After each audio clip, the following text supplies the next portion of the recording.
নতুন রেসিপিতে আপনাদের স্বাগত। আজকে আমি আবার একটা অন্যরকম রেসিপি নিয়ে এসেছি। আজকে আমি করে দেখাবো সাবুর দুধ মালাই। সাবুর দুধ মালাইয়ের জন্য এখানে নিয়ে নিয়েছি এই যে 500 মতো দুধ আছে, লিকুইড দুধ।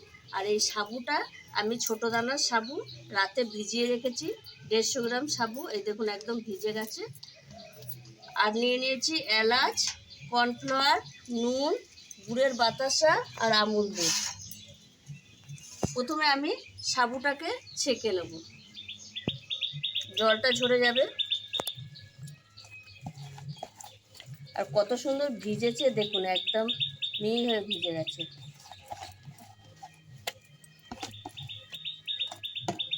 এটাকে এবার একটু জল ঝরিয়ে নেব। সাবুটার জল ঝরে গেছে। এবার আমি ভালো করে সাবুটাকে চটকে চটকে মেখে নেব। দিয়ে দেবো আমি 1 প্যাকেট আমুল, দিয়ে সাবুটা আরও ভালো করে মেখে নেব। এবার আমি উনুন ধরিয়ে নিয়েছি, কড়াইয়ে এই দুধটা দিয়ে দেবো।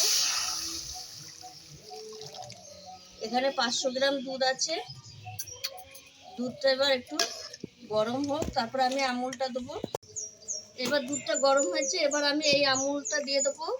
10 টাকা 1 প্যাকেট আমুল দিয়ে এই গরম দুধে গুলিয়ে নেবো, তাহলে একটু ঘন হয়ে যাবে দুধটা, আর খেতেও ভালো লাগবে। যেহেতু এটা সাবুর দুধ মালাই হচ্ছে, তখন একটু মালাই মালাই হবে, খিরখির হবে। ভালো ফ্লেভার আসার জন্য আমি 4টে এলাচ একটু ভেঙে দিয়ে দিলাম। আর দিয়ে দেবো আমি এই যে গুড়ের বাতাসা, কালারটাও ভালো লাগবে আর এটা খেতেও ভালো। এই দেখুন বন্ধুরা, বাতাসা সব গলে গেছে আর কালারটা দেখুন কত সুন্দর এসে গেছে, মালাইয়ের কালার এসে গেছে। এবার আমি দিয়ে দেবো এর মধ্যে সামান্য একটু নুন। এটা অপশনাল, এটা আপনারা ইচ্ছে করে নাও দিতে পারেন, আমি এটা দিলাম। আর এইবার আমি এই সাবুগুলো এইভাবে ছোট ছোট করে করে মালাইয়ের মতো করে দিয়ে দেবো। এই দেখুন বন্ধুরা, সাবু দিয়ে গোলাগুলো কি সুন্দর হয়েছে, একদম সেদ্ধ হয়ে গেছে। এটা অনেকক্ষণ ধরে ফুটছে, আমি একটু গোলাগুলো করে দিয়ে দিয়েছি। এবার আমি দিয়ে দেবো ওপর থেকে কিশমিশ, আপনারা কাজুও দিতে পারেন। আর কালারটা দেখুন বন্ধুরা, মালাইয়ের কালারটা এত সুন্দর লাগছে।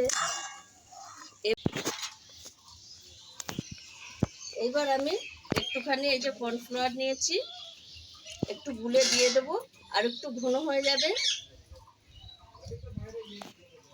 এই দেখুন বন্ধুরা, এবার আমি এই কর্নফ্লাওয়ারটা গুলে দিয়ে দেবো, আর একটু ঘন হয়ে যাবে। পুরো মালাইটা একদম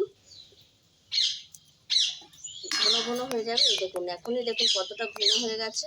আর এই কর্নফ্লাওয়ারটা দেওয়ার কারণে আরও ঘন হয়ে যাবে। একটুখানি ফুটবে, দিয়ে আমি নামিয়ে দেবো।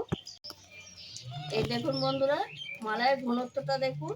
এবার আমি নামিয়ে নেব। কত সুন্দর লাগছে।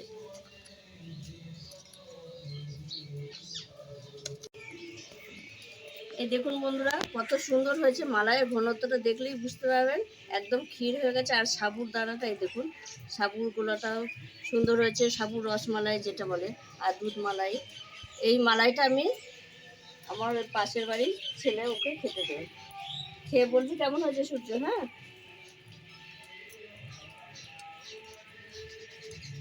খুব সুন্দর হয়েছে, খুব সুন্দর হয়েছে বন্ধুরা।